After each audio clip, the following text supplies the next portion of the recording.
നാരായണം നമസ്കൃത്യ നരം ചൈവ നരോത്തമം ദേവീം സരസ്വതീം വ്യാസം തതോ ജയമുതിരയേ. ഹേ കൃഷ്ണ കരുണാ സിന്ധു ദീനബന്ധോ ജഗത്പതേ ഗോപേശ ഗോപികാകാന്ത രാധാകാന്ത നമോസ്തുതേ. തപ്ത കാഞ്ചന ഗൗരാംഗീ രാധേ വൃന്ദാവനേശ്വരി വൃഷഭാനുസുതേ ദേവി പ്രണമാമി ഹരിപ്രിയേ. ജയ ശ്രീ കൃഷ്ണ ചൈതന്യ പ്രഭു നിത്യാനന്ദ ശ്രീ അദ്വൈത ഗദാധര ശ്രീവാസദി ഗൗരഭക്ത വൃന്ദ. ഹരേ കൃഷ്ണ കൃഷ്ണ കൃഷ്ണ ഹരേ ഹരേ, ഹരേ രാമ രാമ രാമ ഹരേ ഹരേ. ഹരേ കൃഷ്ണ. എല്ലാ ഭക്തജനങ്ങൾക്കും എൻ്റെ വിനീതമായ പ്രണാമം. ഈ ഒരു ഓൺലൈൻ ക്ഷേത്രത്തില് ബലരാമ ക്ഷേത്രം, ഇതിൽ ദിവസവും ഭക്തജനങ്ങൾ രാവിലെ നാമജപത്തിനായിട്ടും ചെറിയ ഒരു 15 മിനിറ്റുള്ള ആധ്യാത്മിക പ്രഭാഷണത്തിനായിട്ടും ഒത്തുകൂടാറുണ്ട്. വലിയ ഒരു കാര്യമാണ്, സന്തോഷമാണ്.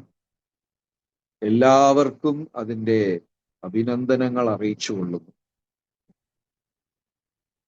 ഈ രാവിലത്തെ സമയം ബ്രഹ്മമുഹൂർത്തം എന്നാണല്ലോ നമ്മൾ അതിനെ പറയാ. സൂര്യോദയത്തിന് മുമ്പേ ഉള്ള ആ 2 മണിക്കൂർ, ആ 2 മണിക്കൂറിലും ആദ്യത്തെ ആ ഒരു 40 മിനിറ്റ് മുഹൂർത്തം. ഇപ്പൊ ഉദാഹരണം, സൂര്യോദയം 6:15 കേരളത്തില് 4:15 മുതൽ 6:15 വരെ ഉള്ള സമയത്തിനെയാണ് നമ്മൾ ബ്രഹ്മമുഹൂർത്തം എന്ന് പറയും. മുഹൂർത്തം എന്ന് പറഞ്ഞു കഴിഞ്ഞാൽ 30 മിനിറ്റ് മുതൽ 40 മിനിറ്റ് കാലയളവിനെയാണ് മുഹൂർത്തം എന്ന് പറയാം. നമ്മൾ ജ്യോതിഷന്മാരുടെ അടുത്ത് ചെല്ലുമ്പോൾ അവർ പറയും, കല്യാണത്തിനൊരു മുഹൂർത്തം കുറിച്ചു കൊടുക്കണം, മുഹൂർത്തം സമയം കൊടുക്കണം. ആ മുഹൂർത്ത സമയം എന്ന് പറയുന്നത് ഒരു 30-40 മിനിറ്റ് ആണ്. പണ്ട് നമ്മുടെ ആചാര്യന്മാർ സമയത്തിനെ ദിവസം, മണിക്കൂർ, പിന്നെ എന്താ പറയാ, നിമിഷം, നാഴിക, വിനാഴിക, ലവ, ക്ഷണ, ഇങ്ങനെയൊക്കെ ഈ കാലത്തിനെ ചെറുതായിട്ട് വീതിച്ചിട്ടുണ്ട്. ആ ഒരു ലിസ്റ്റിൽ വരുന്നതാണ് മുഹൂർത്തം എന്ന് പറയുന്നത്. 30 മുതൽ 40 മിനിറ്റ് കാലയളവ്. അപ്പോ സൂര്യോദയത്തിന് മുമ്പേ ഉള്ള 2 മണിക്കൂറില് ആ ആദ്യത്തെ 40 മിനിറ്റ് ആണ് യഥാർത്ഥത്തിൽ ബ്രഹ്മമുഹൂർത്തം എന്ന് പറയുന്നത്. ഇപ്പോ 4:15 മുതൽ 6:15, 6:15 സൂര്യോദയമെങ്കിൽ ആദ്യം 4:15 മുതൽ 6:15 ആ ബ്രഹ്മമുഹൂർത്തം. അതിലും ആദ്യത്തെ 40 മിനിറ്റ് 4:15 മുതൽ 5 മണി, അല്ലെങ്കിൽ 4:15 മുതൽ 4:50 വരെ, അതാണ് യഥാർത്ഥത്തിൽ ബ്രഹ്മമുഹൂർത്തം എന്ന് പറയുന്നത്. ആ മുഹൂർത്തം, ആ സമയത്ത് ഏതൊരു വ്യക്തി ഈശ്വരനെ സ്മരിക്കുന്നുണ്ടോ, ആ ഈശ്വരൻ വിളിക്കുന്ന ദൂരത്തെന്നാ പറയാം. അപ്പൊ നമ്മൾ ആ രാവിലെ ആ 4:15, 4:30, 5 മണിക്ക് മുമ്പേ നമ്മൾ ചെയ്യുന്ന പ്രാർത്ഥനയും നാമജപവും, അതായത് കൃഷ്ണ എന്ന് വിളിച്ചു കഴിഞ്ഞാൽ ആ സമയത്ത് നമ്മളെ കൂടെ കൃഷ്ണ ഭഗവാനുണ്ട്.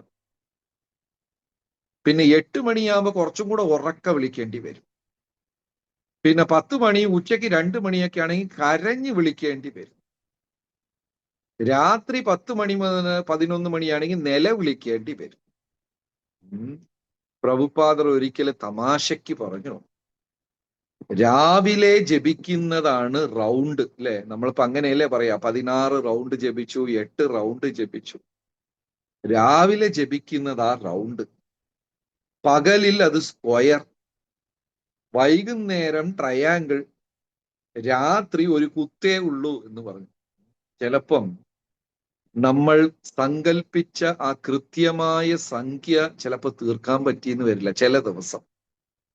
ഈ രാവിലെ ജപിക്കാതെ വിട്ടുപോയാൽ പിന്നെ ചിലപ്പോൾ തീർക്കാൻ പറ്റില്ല. ഈ രാത്രി 8 മണിക്കും 10 മണിക്കും ഇരുന്ന് നമ്മളിങ്ങനെ മാലയും പിടിച്ചുകൊണ്ടിരിക്കും, ഒരു ശ്രദ്ധയും ഉണ്ടാവുകയില്ല. അപ്പൊ രാവിലത്തെ സമയം ഭഗവാൻ വിളിപ്പുറത്താണ്. കൃഷ്ണ എന്ന് പറഞ്ഞ ആൾക്കാരന് അത്രയും ശ്രദ്ധയുണ്ട്. അതുകൊണ്ടാണ് ആ മുഹൂർത്തത്തിനെ ബ്രഹ്മമുഹൂർത്തം എന്ന് പറയും. അവിടെ ബ്രഹ്മം, ഭഗവാനെ ഒന്ന് ക്ഷണിച്ചു കഴിഞ്ഞാൽ ഭഗവാൻ അപ്പം നമ്മൾ അടുത്ത് വരും. ഇനിയൊരു കാര്യം പ്രഭുപാദർ പറഞ്ഞത്, ഒരാൾക്ക് ആധ്യാത്മിക ജീവിതത്തിൽ താല്പര്യമുണ്ടോ ഇല്ലേ എങ്ങനെ കണ്ടുപിടിക്കണം? എന്നും ദിവസവും രാവിലെ അദ്ദേഹം 4-5 മണിക്ക് എണീറ്റ് ജപിക്കുവാണെങ്കിൽ അദ്ദേഹത്തിന് ആധ്യാത്മികമായി താല്പര്യമുണ്ട് എന്നർത്ഥം. വളരെ സിമ്പിൾ സ്കെയിലാണ് പ്രഭുപാദരുടെ കയ്യിലുണ്ടായത്. രാവിലെ വരണം ജപിക്കാൻ. അതും ചില സമയം എന്താ പറയാ, ഭക്തന്മാരെ രാവിലെ കണ്ടില്ലെങ്കിൽ അന്നത്തെ ഭാഗവതം ക്ലാസ്സിൽ പ്രഭുപാദർ ആ ഭക്തരെ റെഡിയാക്കും. ഇന്ന് രാവിലെ ജപിക്കാൻ വന്നില്ല എന്നൊക്കെ പറഞ്ഞു കഴിഞ്ഞാൽ ക്ലാസ് മുഴുവൻ അങ്ങനത്തെ ആയി. മഹാഭാരതത്തിൽ ഒരു സുന്ദരമായ ഒരു കഥ, നമുക്ക് എല്ലാവർക്കും അറിയാവുന്ന കഥയാണ്. ഈ രാജാക്കന്മാര് മുഴുവനും കുരുക്ഷേത്ര യുദ്ധത്തില് കുറെ പേര് കൗരവരോടൊപ്പവും കുറെ പേര് പാണ്ഡവരോടും. അപ്പൊ ദുര്യോധനൻ പറയാ ഒരു ദിവസം ശകുനി എടുത്ത്, ഭൂരിപക്ഷം രാജാക്കന്മാരും നമ്മുടെ ഒപ്പമാണ്, നമ്മുടെ കൂടെയാണ്. പാണ്ഡവരുടെ കൂടെ വളരെ കുറച്ചു പേരേ ഉള്ളൂ. അവർക്കെങ്ങാണ്ടോ 6 അക്ഷകോണിയോ അങ്ങനെ എങ്ങാണ്ടേ ഉള്ളൂ, നമുക്ക് കൂടുതലാണ്. അപ്പോ തീർച്ചയായിട്ടും യുദ്ധത്തിൽ നമ്മൾ തന്നെ വിജയിക്കും എന്ന് ദുര്യോധനൻ കണക്ക് കൂട്ടിയപ്പോ ശകുനി പറഞ്ഞു, തീരുമാനിക്കാൻ വരട്ടെ. ഒരാൾ ഇതുവരെയും ഏത് വശത്താണെന്ന് പറഞ്ഞിട്ടില്ല. പാണ്ഡവര സൈഡാണോ കൗരവർ സൈഡാണോ എന്ന് അദ്ദേഹം പറഞ്ഞിട്ടില്ല. അദ്ദേഹം പറയുന്നത് വെച്ചേ യുദ്ധത്തിന്റെ പോക്കുണ്ടാവുള്ളൂ. അപ്പൊ നമുക്കത് കണ്ടുപിടിക്കണം, അദ്ദേഹം ആരുടെ കൂടെയാണ്. ഇവരാരെ കുറിച്ചാ സംസാരിക്കുന്നത്? കൃഷ്ണ ഭഗവാൻ മാത്രം ആരുടെ കൂടെയാണെന്ന് ഇതുവരെ അറിയിച്ചിട്ടില്ല. ഈ ഒരു പേടി അർജുനനും ഉണ്ടായിരുന്നു. എന്താ ഭഗവാൻ 24 മണിക്കൂർ എന്റെ കൂടെ തന്നെ ഉണ്ട്, എന്നാലും യുദ്ധത്തിൽ ഞാൻ നിന്റെ കൂടെ നിൽക്കാന്ന് ഒരു വാക്ക് പറഞ്ഞില്ലല്ലോ, എന്താ ഇത് ഭഗവാൻ ഇതുവരെ പറയാത്തത്? ചില സമയം ഭഗവാൻ നമ്മളെ അങ്ങോട്ട് പരീക്ഷിച്ചിട്ടേ അനുഗ്രഹിക്കുള്ളൂ. അപ്പൊ ഈ ഒരു ടെൻഷൻ അർജുനനും ഉണ്ടായി. ഭഗവാൻ കൂടെ തന്നെ ഉണ്ട്, എന്നാലും ഒരു വാക്ക് പറയുന്നില്ലല്ലോ, ഞാനുണ്ടല്ലോ. അങ്ങനെ ഒരു ദിവസം 2 കൂട്ടരും അങ്ങോട്ട് ഇറങ്ങിത്തിരിച്ചു ഭഗവാനെ കാണാൻ. ആരെ കൂടെയാ ഭഗവാൻ നിൽക്കുന്നത് എന്നൊന്ന് അറിയാനായിട്ട് അങ്ങോട്ട് തിരിച്ചു. ഈ കഥ എല്ലാവർക്കും അറിയാവുന്ന കഥയാ. ഒരേ ദിവസം ദുര്യോധനനും എത്തി, അർജുനനും എത്തി. ദുര്യോധനൻ നേരെ ചെന്ന് ഭഗവാന്റെ തലയുടെ അടുത്തിരുന്നു, അർജുനൻ പാദത്തിന്റെ അടുത്തിരുന്നു. ഭഗവാൻ കണ്ണു തുറന്നതും അർജുനനെയാ കണ്ടത്. അർജുന, നീ എപ്പ വന്നു? തലയുടെ പുറകെ ഇരുന്ന ഉത്തരം വന്നത്, ഞാനാ ആദ്യം വന്നത്. ഓ, നീയും വന്നോ? 2 കൂട്ടരും എന്താണ്, യുദ്ധം വേണ്ട എന്ന് തീരുമാനിച്ചോ? ഇല്ല ഇല്ല, എല്ലാ രാജാക്കന്മാരും ആരുടെ കൂടെയാണെന്ന് പറഞ്ഞു കഴിഞ്ഞു, അങ്ങ് മാത്രം ഇതുവരെ പറഞ്ഞിട്ടില്ല. ശരി, എന്തായാലും ഞാൻ അർജുനനെയല്ലേ ആദ്യം കണ്ടത്, അപ്പൊ അർജുനന് തന്നെ ഒരു ചോയ്സ് കൊടുക്കാം. ദുര്യോധനൻ പറഞ്ഞ അത് പറ്റത്തില്ല, ഞാൻ ആദ്യം വന്നത്. എനിവേ ഈ കഥ എല്ലാവർക്കും അറിയാം. ഭഗവാൻ 2ആയി വീതിച്ചു.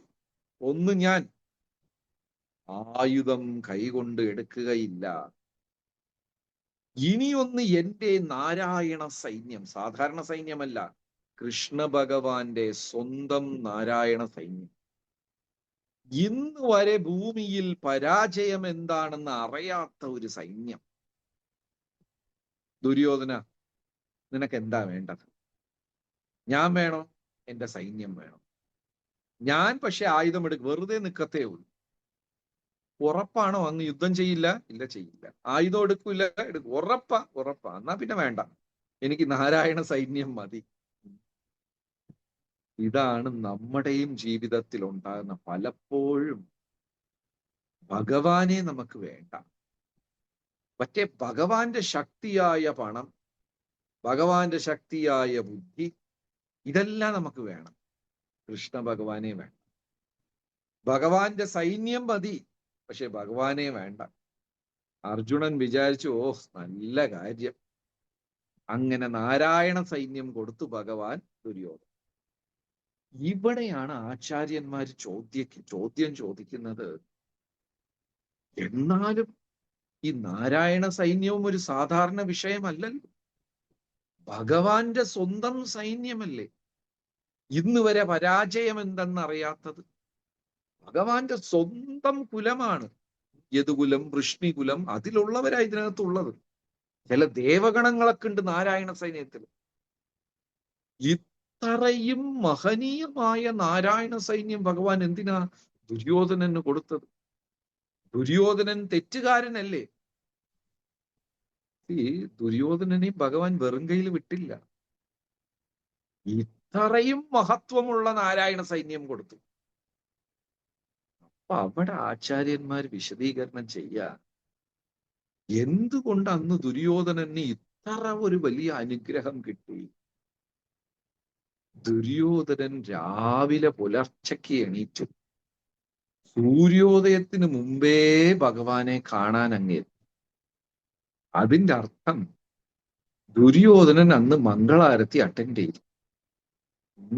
രാവിലെ എണീറ്റ് അല്ലേ, നേരത്തെ പോയി കൃഷ്ണനെ ഉണരുന്ന മുമ്പേ കാണണം എന്ന് പറഞ്ഞിട്ട്, ഇതാണ് ആ മഹിമ. രാവിലെ ആ ബ്രഹ്മമുഹൂർത്തത്തിൽ നമ്മൾ എണീറ്റിട്ട് നമ്മൾ ചെന്ന് വേണം ഭഗവാനെ ഉണർത്താൻ. ഭഗവാൻ ഉണരുന്ന മുമ്പേ നമ്മൾ അവിടെ ചെന്ന് ആ ഒരു സമയത്ത് ഉറക്കം ഒഴിഞ്ഞു വന്ന് നാമം ജപിക്കുന്നവരെ ഭഗവാന് വളരെ പ്രിയമാണ്. ഇനി ആ വ്യക്തി അസുരനാണെങ്കിലും രാക്ഷസനാണെങ്കിലും ചോദിക്കുന്നത് ഭഗവാൻ തരും. ഒരു യോഗ്യതയും ഇല്ലാത്ത ദുര്യോധനൻ രാവിലെ ആ ബ്രഹ്മമുഹൂർത്തത്തിൽ ചെന്ന് ഭഗവാനെ കണ്ടതുകൊണ്ട് അത് ചോദിച്ച നാരായണ സൈന്യം ഭഗവാൻ തന്നു. അതായത് ഭക്തിയില്ലാത്തവർക്കും നിരീശ്വരവാദികൾക്കും രാക്ഷസന്മാർക്കും അസുരന്മാർക്ക് വരെ ആ മുഹൂർത്തത്തിൽ ഭഗവാൻ അനുഗ്രഹിക്കും എന്നാണ്. അപ്പൊ ആലോചിച്ചു നോക്കൂ, ഒരു ഭക്തൻ രാവിലെ എണീറ്റ് നാമജപം ചെയ്യുമ്പോൾ എന്തുമാത്രം അനുഗ്രഹമാണ് അയാൾക്ക് ലഭിക്കുക. അതായത് ഒരിക്കൽ പരമപൂജ്യ രാധാനാഥ് സ്വാമി മഹാരാജ് പറഞ്ഞു, എനിക്ക് ആ ഒരു മുഹൂർത്തത്തിനെ നഷ്ടപ്പെടുത്താൻ പറ്റില്ല. രാവിലെ ആ എണീറ്റിട്ട് ഉള്ള ഞാൻ നാമജപം ഇങ്ങനെ വെളിയിൽ പൂന്തോട്ടത്തിലും അവിടെ ഇവിടെയൊക്കെ നടന്നിട്ട് ആ സൂര്യോദയം അരുണോദയം കണ്ടുകൊണ്ടുള്ള ഒരു നാമജപമുണ്ടല്ലോ, അതിൽ കിട്ടുന്ന ഊർജം ആ ദിവസം മുഴുവനും ജപിച്ചാലും എനിക്ക് ലഭിക്കുകയില്ല. മഹാരാജ് അങ്ങനെ പറഞ്ഞു. അപ്പോ ഈ ജപത്തിലാണ് നമ്മുടെ ഭക്തിയുടെ 99% പുരോഗമനവും ഒളിച്ചിരിക്കുന്നത്. ഈ രാവിലെ ചെയ്യുന്ന ജപത്തിലാണ്. അതിലും ക്രമേണ നമുക്ക് 16 മാല ജപിക്കാൻ സാധിച്ചു കഴിഞ്ഞാൽ അതിൽ പരം ആനന്ദം വേറെ ഒന്നുമില്ല. അപ്പോ ഇതിൽ വന്ന് ഈ കൂട്ടായ്മയിൽ ഓൺലൈനിൽ എവിടെ വേണമെങ്കിലും എങ്ങനെ വേണമെങ്കിലും കണക്ട് ചെയ്യാം. ഈ കൂട്ടായ്മയിൽ വന്ന് നാമജപം ചെയ്യുന്ന എല്ലാ ഭക്തർക്കും എൻ്റെ പ്രണാമം അറിയിച്ചു കൊള്ളുന്നു. തുടർന്ന് വരിക. ഓരോ ദിവസവും പല ഭക്തന്മാര് വന്ന് അവരുടെ സാക്ഷാത്കാരം പങ്കുവെക്കും. ചിലപ്പോൾ അതിൽ ഏതെങ്കിലും ഒരു പോയിന്റ് ആയിരിക്കും നമുക്ക് ഭയങ്കര ഒരു ഊർജം തരുന്നത്. പ്രഭുപാദർ ഈ മംഗളാരത്തിക്ക് ഒരുപാട് പ്രാധാന്യം കൊടുത്തിട്ടുണ്ട്. ഹരേ കൃഷ്ണ. നന്ദി, നമസ്കാരം.